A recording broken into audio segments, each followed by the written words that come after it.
Eu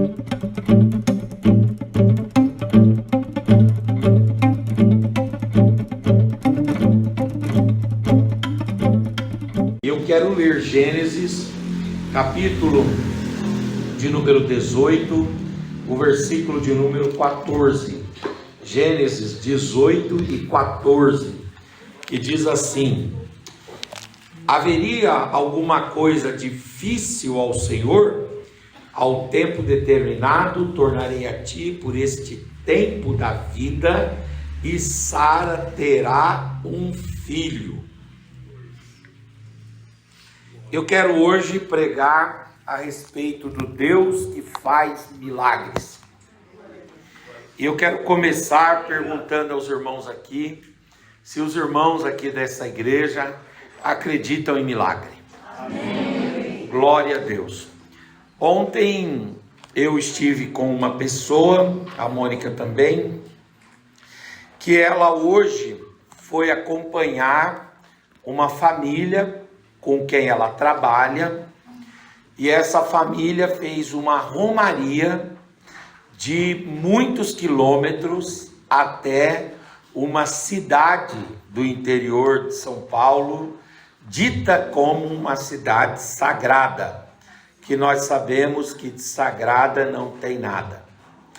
E essa pessoa fez em nome do quê? Eu perguntei para quem eu estava conversando ontem, que estava me contando que ia acompanhar os patrões que iriam fazer essa romagem. Ela iria no carro, mas os patrões iriam caminhando. E eu disse, mas a troco de quê? Qual que é o motivo, a razão, por que vão fazer isso? Andar tantos quilômetros a pé, chegarem lá extenuados, exauridos, o que os levou a fazer isso? E aí ela disse, eles estão em busca de um milagre.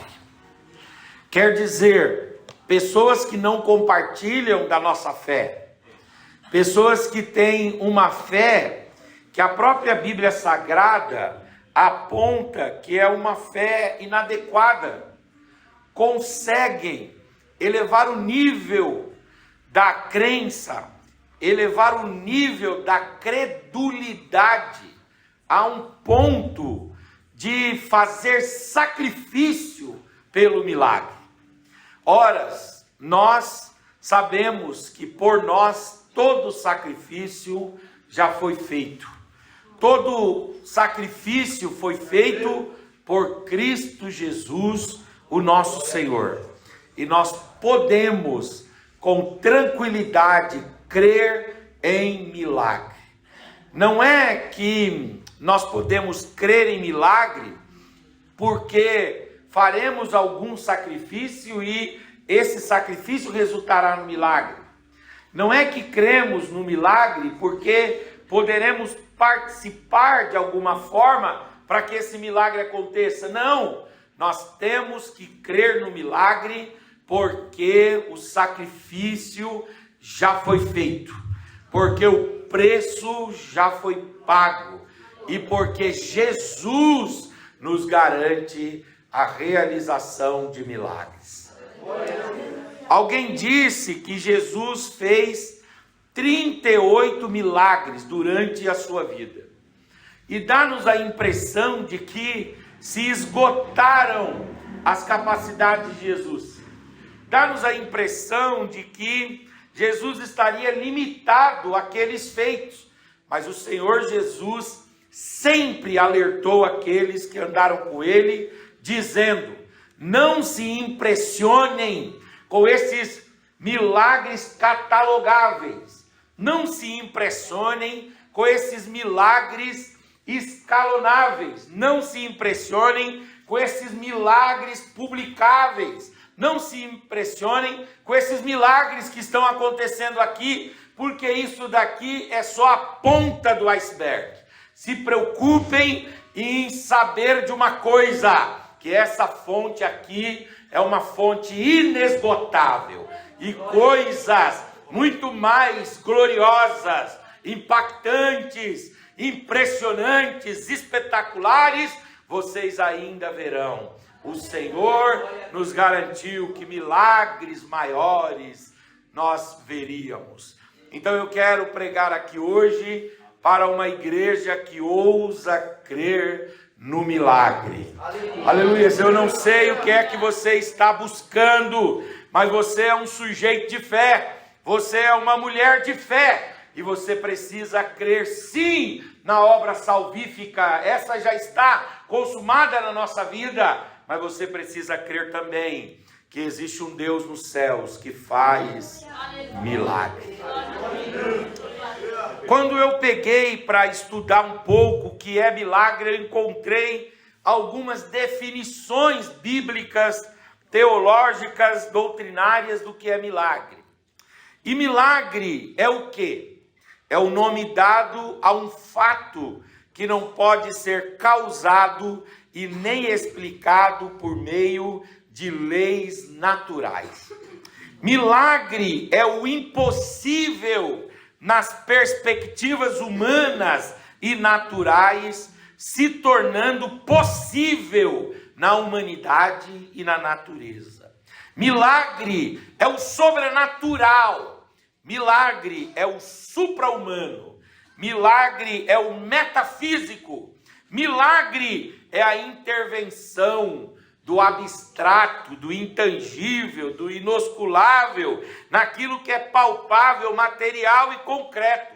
Milagre é a intervenção do mundo espiritual no mundo material e físico. Milagre é o desafio da lógica, é a quebra da barreira do pensamento posto. Milagre é fruto do Deus transcendente, agindo de forma imanente na sua criação. Milagre é o fato no meio dos homens que naturalmente os homens não podem produzir e os homens também não podem explicar. Os homens só podem experimentar e agradecer a Deus dizendo: foi milagre, foi milagre e foi milagre. A Bíblia apresenta-nos 3 grandes milagres.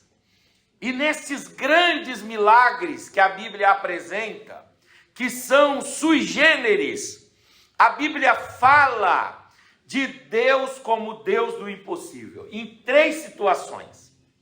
É muito interessante quando a Bíblia destaca determinadas expressões para dar peso à mensagem que ela quer transmitir. Por exemplo, tem hora que a Bíblia fala de anjo forte. Ora, nós sabemos muito bem que, dada a natureza limitada do homem, o homem é menor do que o anjo. O anjo já é, por natureza, mais poderoso do que os homens. Lá no Salmo 8 fala que Deus nos fez um pouco menor do que os anjos. Então os anjos são maiores do que nós.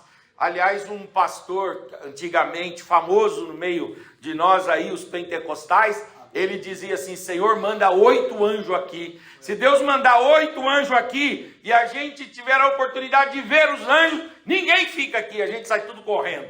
Porque os homens, quando viram os anjos, as pernas tremeram, o coração bateu, e eles pensaram até em cultuar os anjos para aplacar a ira. E os anjos de Deus disseram: não, nós somos irmãos de vocês, louvem só a Deus, glória só para Deus, honra só para Deus, louvor só para Deus, aleluia. E quando a Bíblia fala que há um anjo forte, isso indica que ela quer entregar uma mensagem que tem esse peso, uma mensagem que tem esse significado. Da mesma forma como a Bíblia, às vezes, para nos entregar uma mensagem, acentua que existe o anjo forte, da mesma forma também, a Bíblia, ela pontua que há o Deus do impossível. Porque quando a gente pensa no Deus bíblico, a gente já sabe que ele é o Deus do impossível.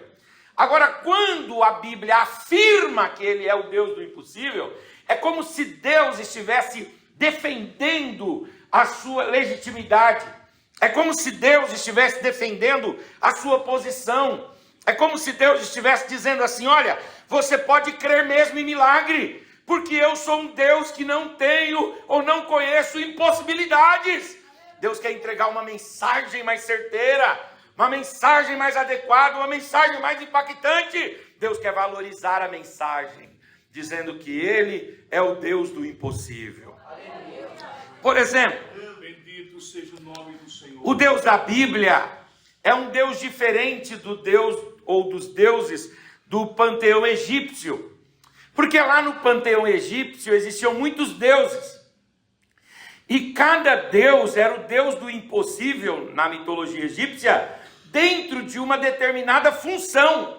Então, tomemos por exemplo um Deus Sol. O Deus Sol, ele era o Deus do impossível.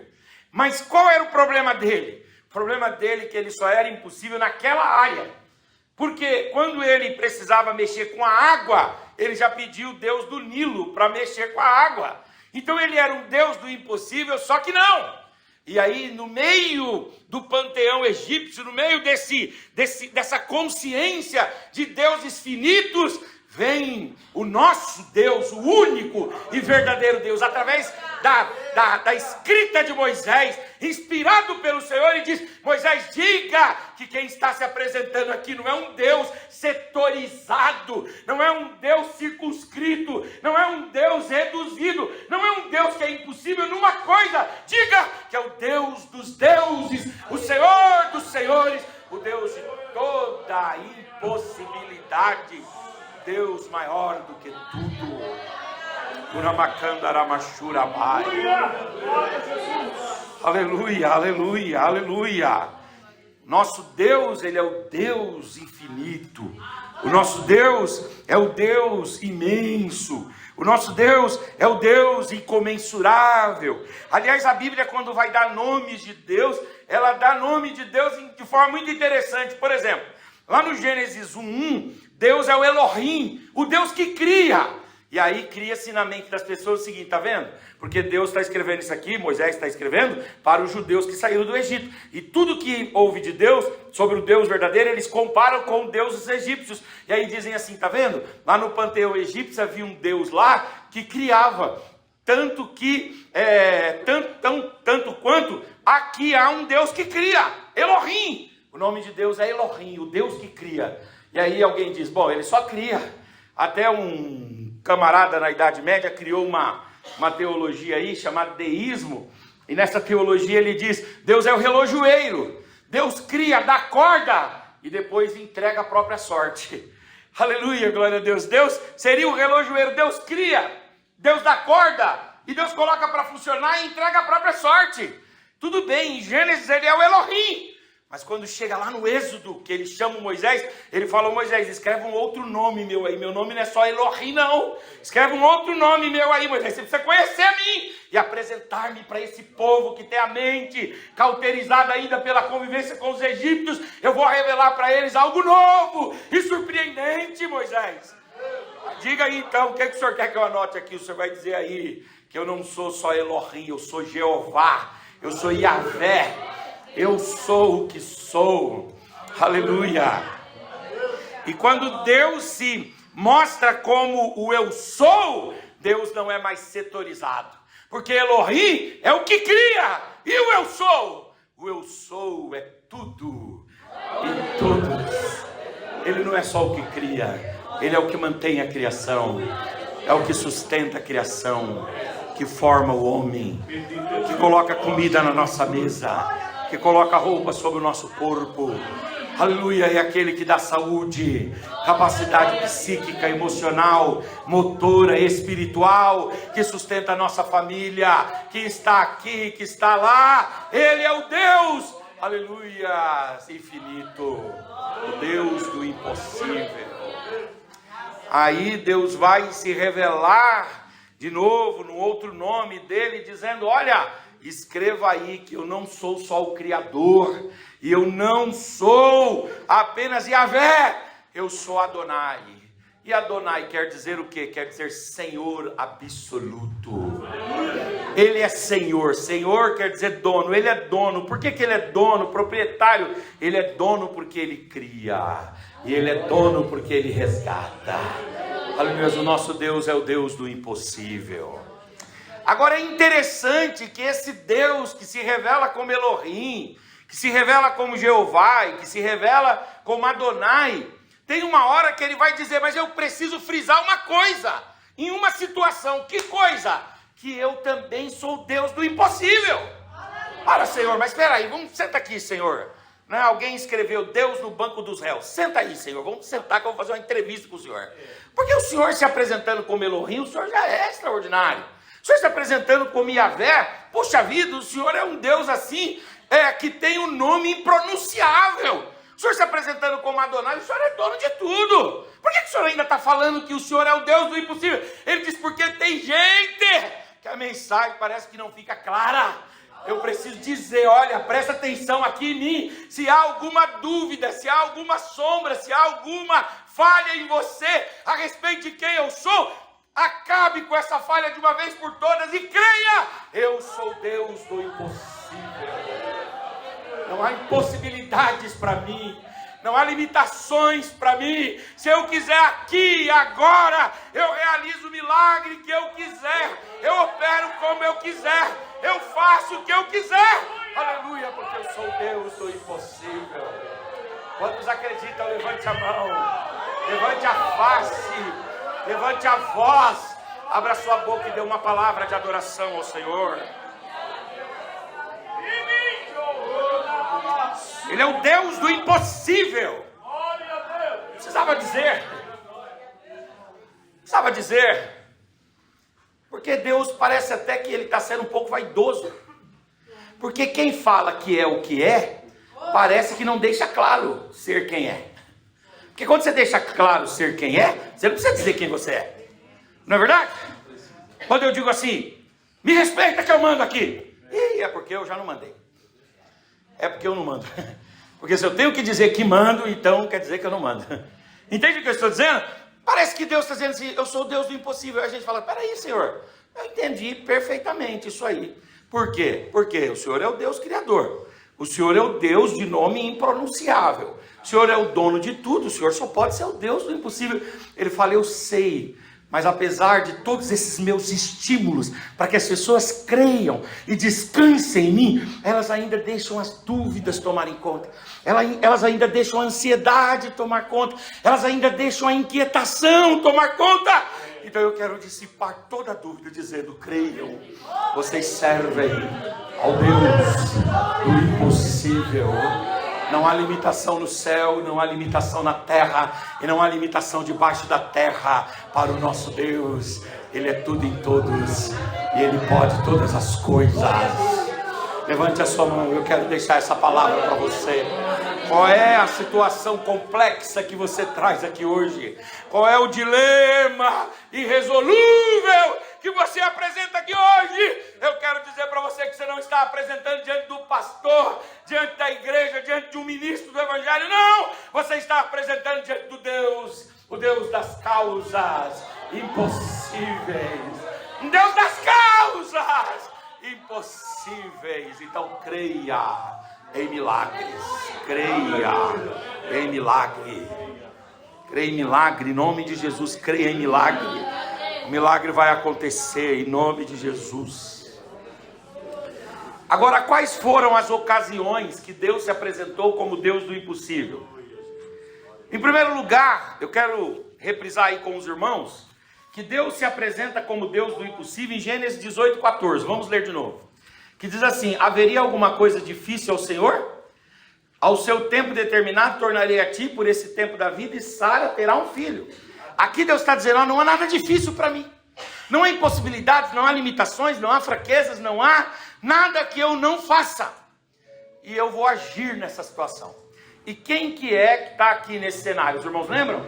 É o Abraão que está conversando com o anjo. E é um anjo que é um anjo diferente, porque é o anjo do Senhor. É o próprio Deus se manifestando, uma manifestação teofânica. Deus está conversando com Abraão. E é interessante, irmãos, que às vezes, vejam que interessante, Deus já tinha falado para Sara, que era o Criador. Deus já tinha falado para Sara, que era o eu sou. Deus já tinha falado para Sara, que era o Adonai. Mas a Sara ainda está relutante de crer. Aí o anjo vai e fala assim, olha, Deus vai dar um filho para Sara. E aí diz que a Sara olhou para si mesma. Quantos anos a Sara tinha, os irmãos lembram? 90 anos de idade. Sinceramente, com 90 anos, dá para produzir um filho pela lei natural? Dá? Não dá para produzir um filho. Não dá para gerar um filho com 90 anos. Então a Sara estava dentro da tenda. A Bíblia não fala o que ela estava fazendo. Ela estava lavando louça dentro da tenda. E ela ouve o anjo dizendo: a sua mulher vai dar luz a um filho, Abraão. E o Abraão tinha quantos anos, irmãos? Lembram não? Tinha 100 anos. O Abraão tinha 100 anos. Tinham se passado 25 anos da promessa. O Abraão tinha 100 e a Sara tinha 90. O Abraão olhou para si mesmo e disse: daqui não sai nada. E a Sara lá dentro da tenda, lavando louça lá, ouvindo conversa dos outros. Cuidado, irmãos, tem gente que ouve as conversas aí. Por isso que a minha mãe falava assim: parede ter ouvido, fala baixo que parede ter ouvido. Né? O anjo não vigiou lá e a parede teve ouvido. A Sara estava dentro da tenda e a Sara riu. A Sara riu. Ela riu por quê? Ela riu porque aquilo era uma brincadeira. E era uma brincadeira de mau gosto. Porque a mulher que deseja ter um filho e não tem, alguém vem e promete e não dá, brinca de mau gosto. Fere ainda mais a alma, fere ainda mais o coração. E aí a mulher está com 90 anos, o marido com 100, falando que a gente vai ser mãe, pai. Só dá para fazer uma coisa, só dá para rir. Mas é quando ela está rindo que Deus levanta a sua voz. E Ele enrijece a sua voz. Ele diz: há alguma coisa impossível para Deus? Quem está se revelando aqui, aleluia, é o Deus que é criador dos céus e da terra, o Elohim. Quem está se revelando aqui é o Deus do nome impronunciável Jeová. Quem está se revelando aqui é Adonai. Mas se isso não é impossível, então eu vou falar de forma direta: eu não conheço impossibilidades. Deus do impossível vai agir aqui. E a Bíblia diz, irmãos, que o anjo foi embora, deram um abraço lá, foram embora. De repente o Abraão falou: se Deus falou, né? Vamos começar os trabalhos para ver o que vai acontecer, né? E aí, vamos começar os trabalhos. E eles começaram os trabalhos. Daqui a pouco a Sara se viu com 90 anos de idade, grávida. Aleluia. Pense as menininhas indo fazer enxoval e a Sara indo fazer enxoval. Aleluia, glória a Deus. E aí alguém vai e fala assim: o que é isso, mulher? Ela diz que isso aqui é o Deus do impossível, operando sobre a impossibilidade humana. E é interessante que daí dá 9 meses o menino nasce. E quando nasce, Deus fala: coloca o nome dele. E qual é o nome dele mesmo, os irmãos? Lembra não? Isaac. Isaac é uma palavra hebraica que significa o quê? Riso. Você ri de Deus e o Deus do impossível ri de você. Aleluia, glória a Deus. Aleluia. Deus é o Deus do impossível. Talvez você tenha uma enfermidade no seu corpo e você diga assim: é impossível isso curar. É impossível isso sarar, porque eu tenho diagnóstico, prognósticos médicos e eu não consigo receber a cura. De fato e de verdade, talvez a medicina não tenha avançado a esse nível e humanamente falando isso seja impossível. Mas nós estamos diante do Deus do impossível. Se Ele quiser, se esse for o propósito dEle, Ele pode agir no seu corpo. Aleluia. Na contrariedade daquilo que é natural. E fazer um milagre em nome de Jesus. Você acredita nisso? Deus é o Deus do impossível. Hoje eu estava conversando com o Marcos de manhã, o pastor Marcos, e ele estava me contando a história de um obreiro lá da igreja dele chamado Gibson. Não é isso, Marcos? Que era, a mulher dele era estéril. E aí eles ali tentando ter um filho tal, e de repente ele pega e coloca a mão sobre ela e ora sobre ela. Só ele e ela, não tinha pastor lá não. Você é homem de Deus, você é mulher de Deus.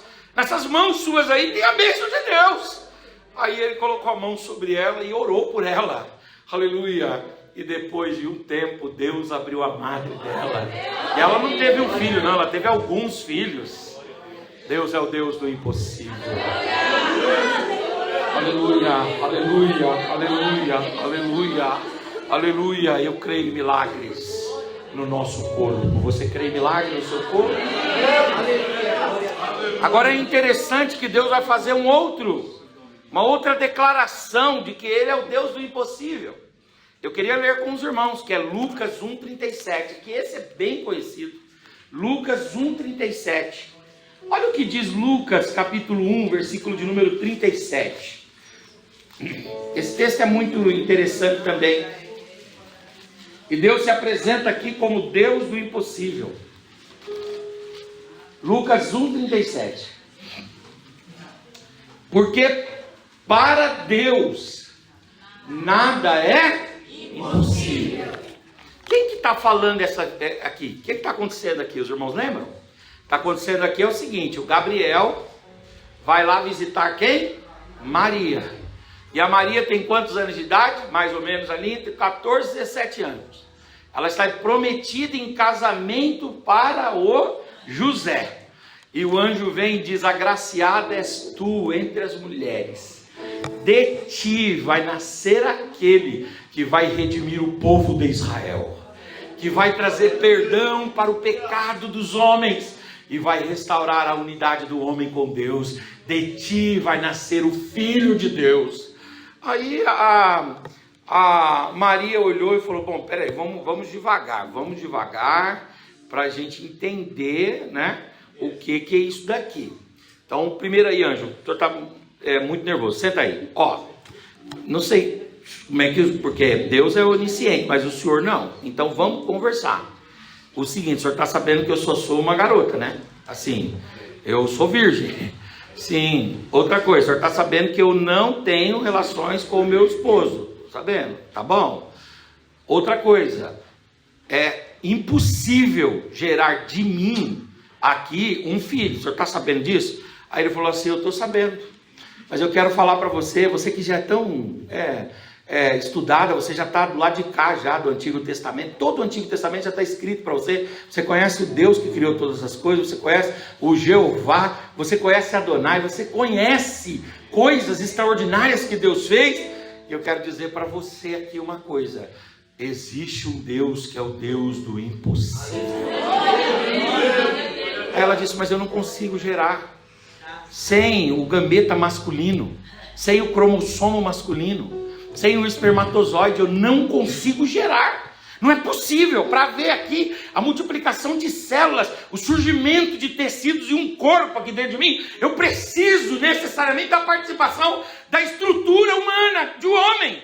Aí o anjo vai e fala assim: isso aí é o que diz a natureza, isso aí é o que diz a regra.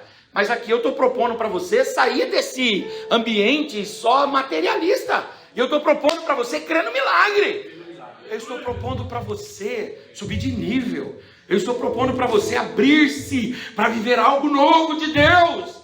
Eu estou propondo para você parar de guerrear aqui embaixo e subir as montanhas, para conhecer um aspecto de Deus que talvez não tenha sido apresentado a você ainda. O nosso Deus é o Deus do impossível. E o texto diz, irmãos, que logo depois achou-se Maria grávida do Espírito Santo de Deus. Aleluia. Olha que interessante. Lá na Sara, ela tinha o gameta masculino e o gameta feminino, mas eles eram incapazes, né, por conta da idade. Aqui é algo sui generis mesmo. Aqui é algo novo mesmo. Aqui não vai ter o gameta masculino, não tem cromossomo, não tem espermatozoide, não tem, falta uma coisa, não tem quem complete, a coisa não fecha. Não fecha na perspectiva humana, natural, mas na perspectiva de Deus, aleluia, do Deus do impossível, Ele age. Ele age. Deus age no nosso corpo, sim ou não? Deus age no nosso corpo, mas Deus age também para prover aquilo que falta. O que está faltando? O nosso Deus é o Deus do impossível. Levante a sua mão, eu tenho uma palavra de Deus para você. Aleluia. Nem sempre você vai conseguir reunir tudo que você precisa para dar solução para todos os problemas. Mas fique tranquilo, não inquiete a tua alma, não desespere o teu coração. Quando te faltar, lembre-se que você não está sozinho, que você não está sozinha, que há um Deus do impossível que vai preenchendo as nossas carências.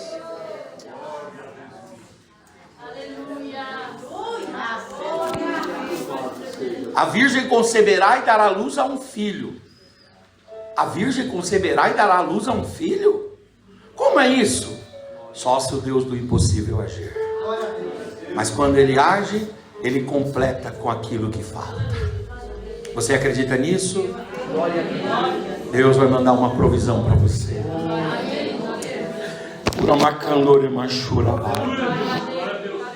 Israel tinha 3 milhões de pessoas. 3 milhões de pessoas. E quando essas pessoas estavam no deserto, elas chegaram para Moisés e falaram: Moisés, a gente quer pão. Aí Moisés disse: eu vou falar uma coisa bem séria para vocês aqui. O que vocês estão me impedindo é impossível dar para vocês. Por que é impossível? Porque não existe Panko, Seven Boy, Bricobread. Não existe indústria capaz de produzir da noite para o dia 3 milhões de pãezinhos. Não tem como produzir. Se colocar todas as indústrias do mundo para produzir aqui da noite para o dia em tanto pouco tempo, não dá para chegar. Eu vou falar com Deus e vou ver o que Deus arruma, porque eu não sei não. Aí Deus vai falar para ele: o que estão precisando aí, Moisés? Aí ele diz: não, Senhor, o povo está pedindo pão, o povo gostaria de comer pão. Aí Deus falou: bom, então, e não tem pão aí? Ele falou: não tem, Senhor, a gente está morando no deserto. No deserto não tem como plantar trigo, não tem como plantar cevada, não tem como plantar nada aqui, não tem como fazer pão aqui. Aí o Senhor olhou e falou: então fica tranquilo, fala para eles irem dormir. E amanhã de manhã eu vou mandar da onde não tem, aleluia, uma grande provisão. Eles vão comer pão amanhã de manhã. Aí o povo foi dormir, no outro dia acordou, e quando chegou lá no arraial, tinha uma semente assim. Aí eles pegaram a semente e disseram uma expressão em hebraico: o que é isso? É maná. Maná. Maná quer dizer, e o que é isso? O que é isso? Maná. Aí Moisés levou, encheu um cesto lá e levou diante de Deus. Aí Deus falou: e aí? Mandaram entregar os produtos que eu mandei para vocês, os pãezinhos? Sim, chegou, e aí? Não, chegou esse grão aqui. Aí eu falei: pois bem, eu vou te ensinar a fazer. Anota a receita aí. Anota a receita. Anota a receita é a seguinte: você vai colocar uma pedra. Na pedra você vai colocar bastante lenha, vai colocar fogo. A pedra vai esquentar. Quando a pedra estiver bem quente, você arrasta a lenha e aquela fuligem tira, deixa a pedra quente lá. E pega essa semente e joga e vai revirando essa semente. E vai revirando. Quando a semente estiver um pouquinho tostada, você tira essa semente, soca essa semente num pilão e depois ela vai virar uma paçoca, assim, ela vai virar uma farinha. Aí com essa farinha você pode fazer bolo, você pode fazer até cuscuz, você pode fazer bastante coisa. Faz o que você achar que deve fazer aí. Aí o Moisés chegou e falou: pessoal, seguinte, Deus está dizendo que durante 40 anos, sem plantar nada, sem ter uma semente germinando no deserto, não vai faltar pão para nós. Porque o Deus do impossível vai entrar com a providência naquilo que nos falta.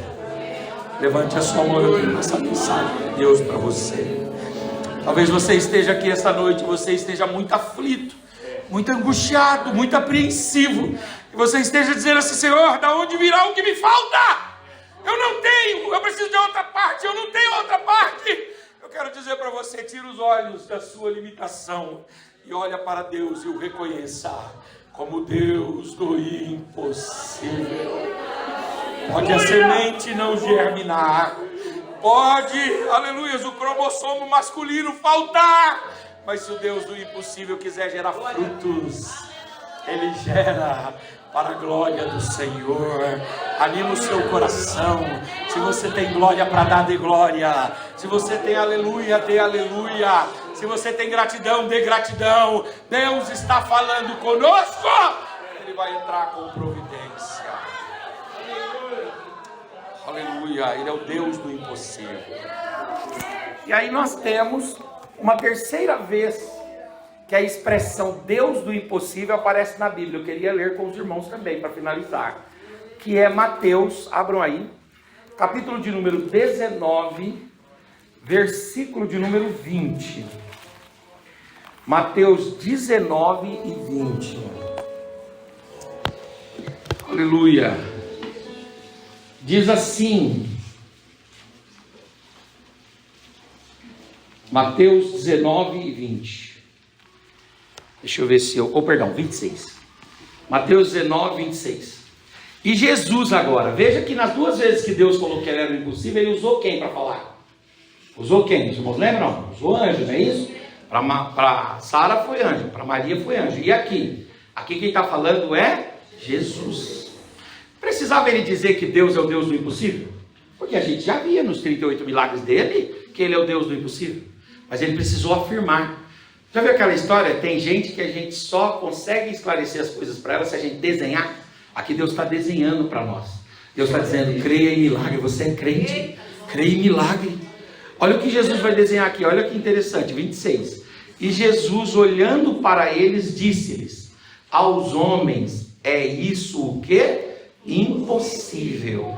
Mas a Deus tudo é possível.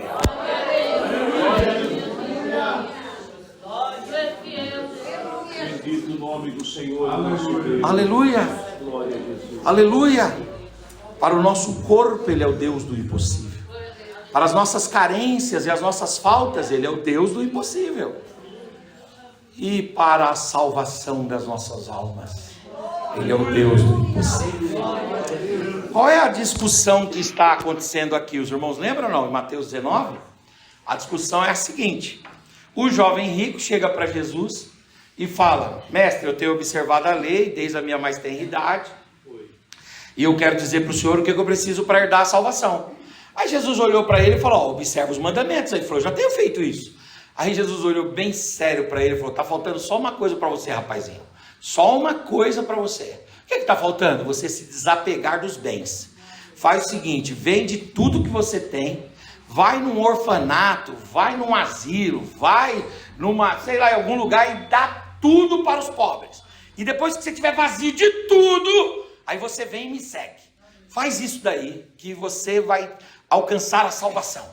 Aí o texto fala que aquele jovem, quando ouviu esse desafio, o que ele fez? Ele ficou triste, abaixou a cabeça e ele saiu resmungando. Quando ele vê aquilo, quando os discípulos veem aquilo, os discípulos dizem assim, Senhor Jesus, vamos conversar, senta aqui. Eu não estou entendendo o que o senhor está fazendo. Porque, ora, quer dizer então que o rico não pode ser salvo? Porque Jesus vai falar, vai dizer assim, é mais fácil um camelo passar no fundo de uma agulha do que um rico entrar no reino dos céus. Aí os discípulos dizem, então quer dizer que um rico não pode se salvar? Aí Jesus fala, o rico, ele se apega muito à sua riqueza. Ele não tem falta de nada. Ele não tem falta de dinheiro, não tem falta de saúde, ele não tem falta de nada. O próprio Asaf mesmo falou que o rico, ele não vê aperto nem na hora da sua morte, porque ele morre, tem dinheiro para comprar caixão, tem assistência funerária, se tiver que fazer um translado do corpo, tem condições, ele está tranquilo. Então, ele está em paz. Aí é muito difícil ele ser salvo. Aí os discípulos disseram, então ele não tem salvação para ele? Aí Jesus falou assim, eu vou dizer uma coisa para vocês, para os homens isso é muito difícil, isso é impossível, mas para Deus tudo é possível. Para o rico é impossível se salvar porque ele se apega à sua riqueza, sim ou não? Não é isso? E para o pobre é impossível se salvar porque ele se apega ao seu rancor, à sua ingratidão, ele se apega à sua revolta contra Deus. Esse daqui não quer saber de Deus porque tem muito, e esse daqui não quer saber de Deus porque não tem nada. De modo que tanto ricos quanto pobres só são salvos porque o nosso Deus é o Deus do impossível. Fala real, fala real. Quando você olha no espelho e pensa na sua vida, seja sincero com você mesmo. Você olha para você mesmo assim, e quando você pensa na sua salvação, você conseguiria salvar-se? Você salvaria a si mesmo? dificilmente. Nós só somos salvos porque o nosso Deus é o Deus do impossível. Fica de pé no seu lugar em nome de Jesus. O nosso Deus é o Deus que faz milagre. Ele faz milagre para o nosso corpo, curando-nos de nossas enfermidades. Ele faz milagre na provisão daquilo que nos falta. Mas Ele faz milagre acima de tudo nos salvando, perdoando os nossos pecados, escrevendo o nosso nome no livro da vida e nos sustentando. Eu vou dizer uma coisa, tem uma oração lá de Jonas, que o Jonas diz assim: cordéis da morte me cercaram, e das entranhas do inferno a ti eu te clamei. Quando o Jonas faz essa oração, é quando ele está no ápice da rebeldia dele, certo? Foi jogado lá no mar, está no ápice da rebeldia dele, e ele faz essa oração de forma poética. Cordéis de morte me cercaram, e das entranhas do inferno eu clamei a Deus. Quando o Jonas está fazendo essa oração, é natural que ele entende que para ele não há salvação. Os marinheiros não conseguem salvá-lo, não existe ninguém capaz de salvá-lo. Mas existe um Deus nos céus que pode salvar. Talvez você olhe para uma pessoa assim, uma pessoa que está deteriorada no pecado, afundada no pecado, perdida no pecado, e você olha para essa pessoa e diga assim: é impossível que a psicologia, que o direito, que a filosofia, que a sociologia, que a igreja, até a igreja, faça alguma coisa para esse sujeito. É impossível que ele seja salvo. É impossível aos homens, mas para Deus tudo é possível.